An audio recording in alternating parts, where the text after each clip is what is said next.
घिसर रायदंडवाडी रस्ता कामाला अडथळा, मतदानाच्या कारणावरून शेतकऱ्यांवर जातीवाचक शिवीगाळ, निधी मंजूर होऊनही काम बंद, संबंधितांवर कारवाईची मागणी, अन्यथा आंदोलनाचा इशारा।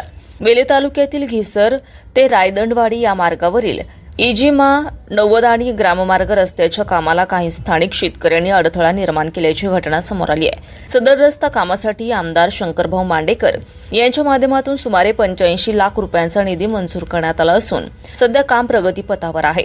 मात्र काम सुरू असताना काही शेतकऱ्यांनी रस्ता अडवून काम बंद पाडल्याचा आरोप करण्यात आला। यावेळी रामचंद्र तात्या कचरे यांना इलेक्शनमध्ये आमच्या उमेदवाराला मतदान केलं नाही, मग रस्त्याने कसे जाता असं म्हणत जातीवाचक आणि अर्वाच्य भाषेत शिवीगाळ केल्याचंही निवेदनात नमूद करण्यात आलंय। या प्रकारामुळे परिसरात तणावाचं वातावरण निर्माण झालंय।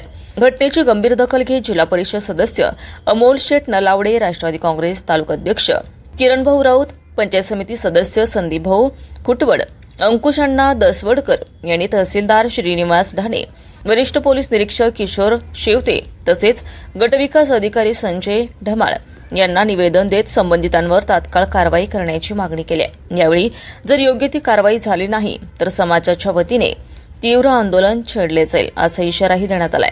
निवेदन देताना राष्ट्रवादी युवक कार्याध्यक्ष शंकर ढेबे, रामचंद्र तात्या कचरे, सरपंच नथुराम डोईफोडे, सरपंच रामचंद्र ढेबे, सरपंच तानाजी कचरे, पानशेत विभागाध्यक्ष शिवाजी मरगळे, ओबीसी उपाध्यक्ष पप्पू काळे, तंटामुक्ती अध्यक्ष लक्ष्मण डोईफोडे, रघुनाथ कचरे, विठ्ठल गोरे, धनाजी काळे, तानाजी ढेबे, बाळू कचरे, धोंडीबा कचरे आदी उपस्थित होते।